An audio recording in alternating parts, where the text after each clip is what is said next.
Sosok itu terus menatap ke arahku. Sontak aku ketakutan dan bermaksud membangunkan Zahra, tapi tubuhku tak mampu bergerak. Suaraku juga tak bisa keluar. Padahal aku sudah berteriak, tapi justru suaraku hanya tercekat di tenggorokan saja.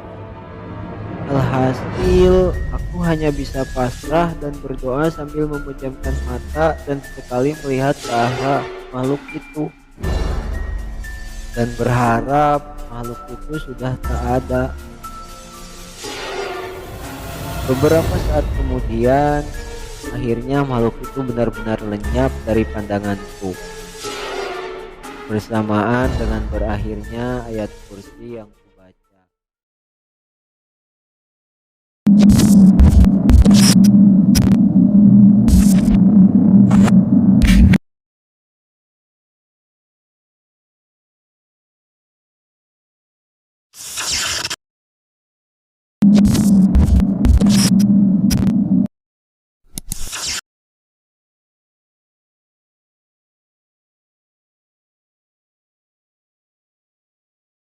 Berjumpa kembali bersama cerita tukang jahit. Kali ini saya akan membawakan cerita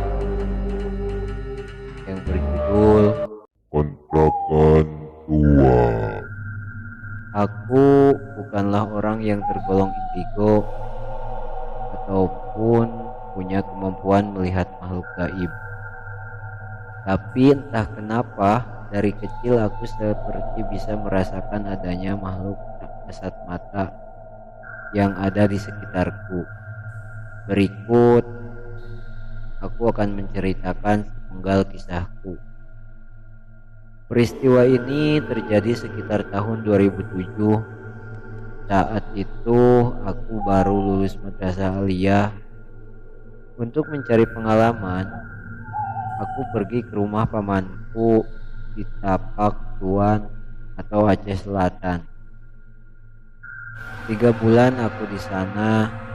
Kemudian pamanku berencana pindah kontrakan untuk mencari suasana baru.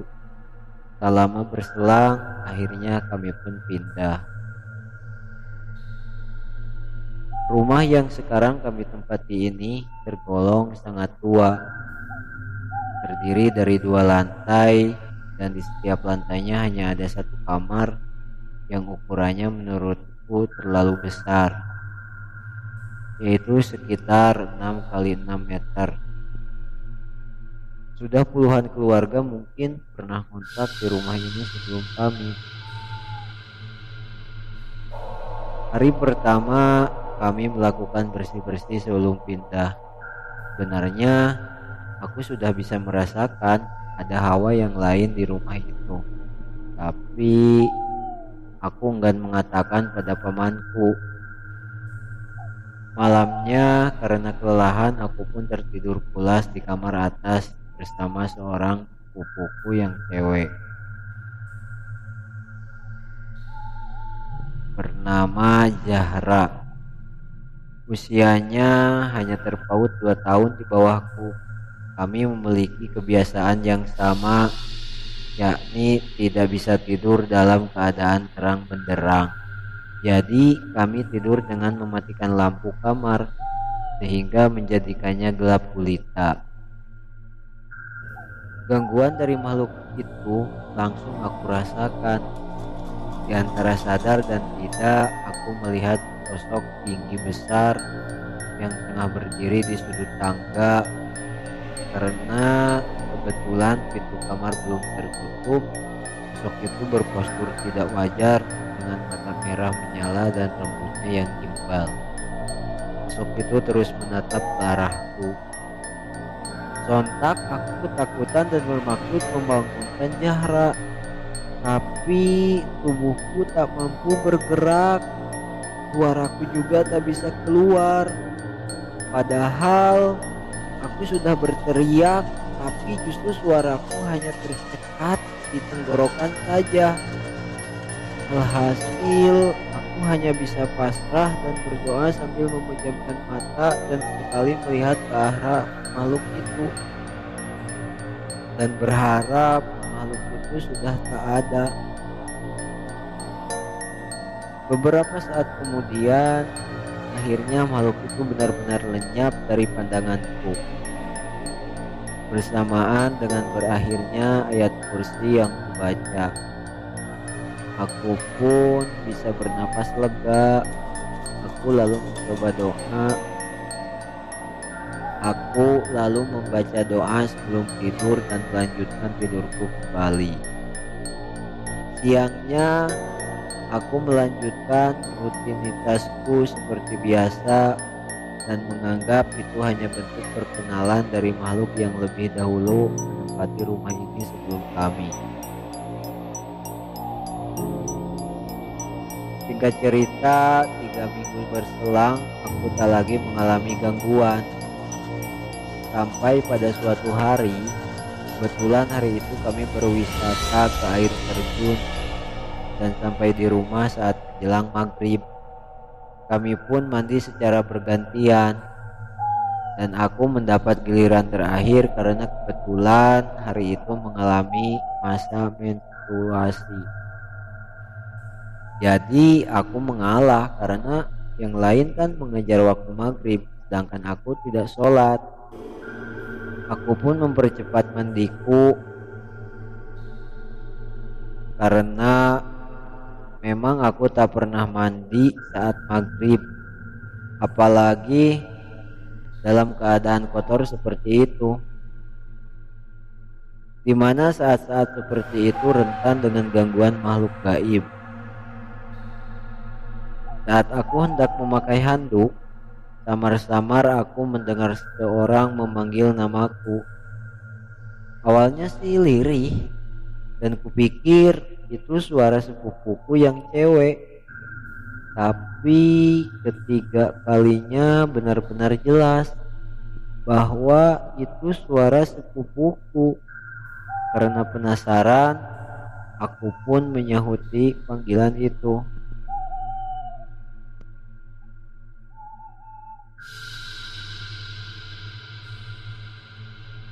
Siapa ya?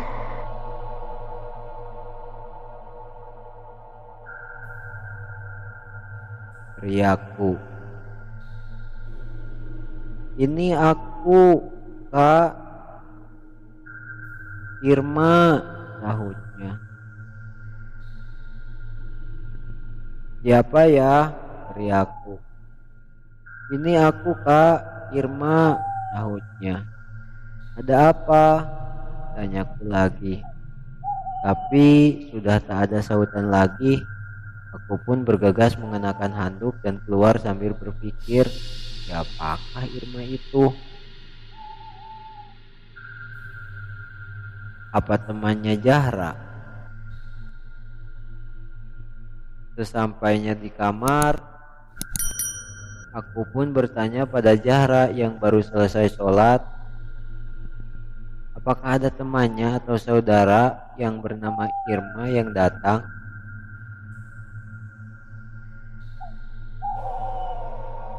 Dia pun heran dan menjawab tidak ada. Aku lalu menceritakan peristiwa di kamar mandi tadi. Malah dia yang ketakutan. Kak, logikanya ini maghrib, gak mungkin ada orang yang berkunjung. Karena kurang sopan berkunjung ke rumah orang waktu maghrib. Terus kakak lihat gak tulisan itu? Tunjuk Zahra ke arah roster pelajaran yang ditempel di sudut langit-langit. Tapi sudah kelihatan sangat usang.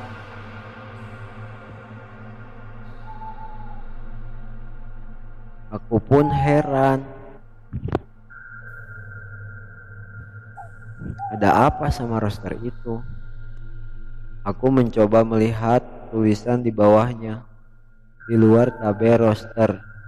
Aku pun melihat ke sudut roster tersebut dan ternyata di sana tertulis nama Irma Yulistikawati dan tepat di atas tabel tertulis roster pelajaran kelas 3 IPA tahun 1996. Apa? Aku terhenyak. Spontan Zahra merapat ke arahku sambil merangkul lenganku erat-erat. Tapi aku segera mengusai keadaan. Kamu ini kayak orang yang tak punya iman saja. Habis sholat toh, masa takut sama yang begituan? Takut tuh sama Tuhan, bukan sama hantu, ucapku sambil tersenyum berusaha mencairkan suasana. Walaupun sebenarnya bulu kuduku juga merinding. Keesokan harinya aku berusaha mencari tahu kepada tetangga tentang seorang anak yang bernama Irma itu. Mereka bercerita bahwa Irma itu adalah gadis remaja yang meninggal karena tercebur ke dalam sumur yang ada di dalam kamar mandi rumah kontrakan itu. Mereka malah heran, kenapa aku bisa tahu Irma? Aku hanya menjawab karena membaca tabel roster di kamar atas. 2 hari berselang, waktu menunjukkan pukul 16.30. Saat itu aku baru bangun tidur karena kebetulan hari itu hari libur. Jadi aku sedikit santai. Aku berniat mengambil minuman ke dapur. Dan saat aku sedang menenggak minuman di depan meja dispenser, tiba-tiba aku melihat ada seorang anak kecil berusia sekitar 4 tahunan berlari dari arah pintu ke belakang rumah yang memang sedang terbuka. Anak itu berlari sambil mendorong dari belakang hingga aku tersedak. Aku pikir itu adalah sepupuku, Haikal yang masih berusia 4 tahun.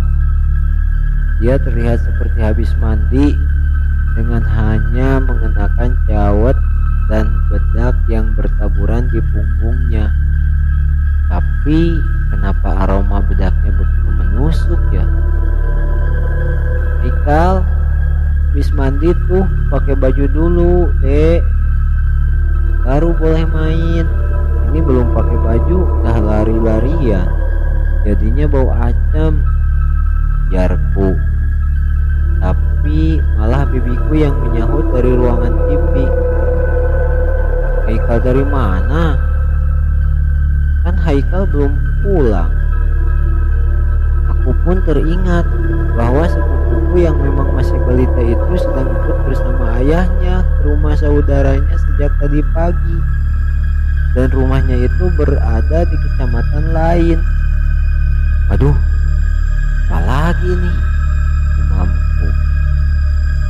Belum sempat aku berpikir jernih, tiba-tiba aku melihat sekelebatan bayangan aneh. Seperti sosok perempuan mengenakan baju seperti daster dengan rambut tergerai sampai kaki. Bayangan itu seperti melayang dengan telinganya, namun kemudian melesat dengan cepat ke arah ruang tamu.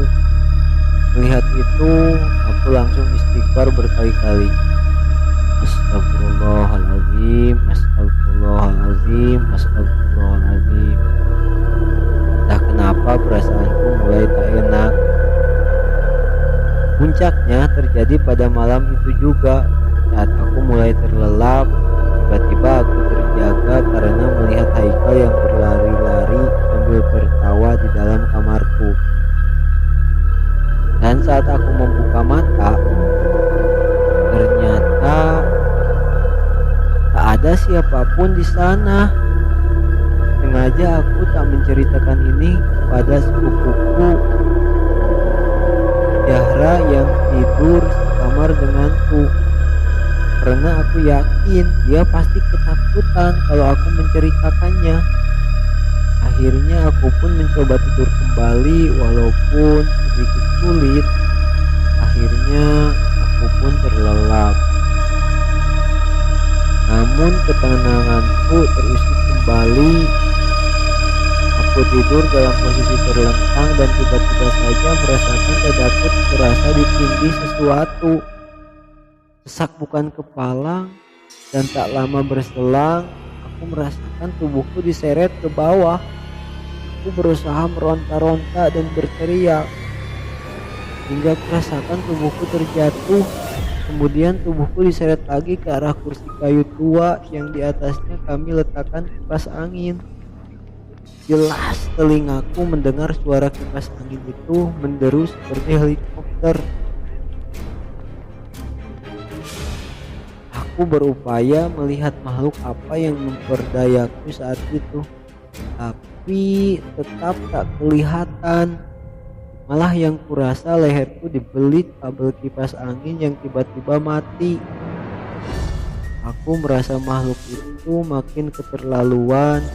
Aku pun mulai membaca ayat kursi. Hingga tak lama kemudian aku mencium bau gosong dan tubuhku terasa ringan. Aku langsung tertidur di bawah kursi tua itu dengan kondisi leher yang terlilit kabel kipas angin. Singkat cerita, pagi-pagi sekali aku merasakan pipiku ditepuk-tepuk. Begitu kubuka mata, ternyata itu bibiku. Tiba-tiba aku sudah ada di tempat tidur lagi dan langsung istighfar. Astagfirullahaladzim. Bibiku berkata bahwa ia yang mengangkatku dari bawah kursi dan melepaskannya lilitan kabel di leherku. Katanya aku pingsan. Bibiku pun bertanya kepada aku bisa dalam posisi seperti itu. Bibiku pun bertanya kepada aku, kenapa kok bisa dalam posisi seperti itu? Aku pun menceritakan kejadiannya dan dia pun menambahkan bahwa tadi malam tiba-tiba saja Zahra lari dari kamar dan berkata bahwa saat itu memelukku sambil tiduran.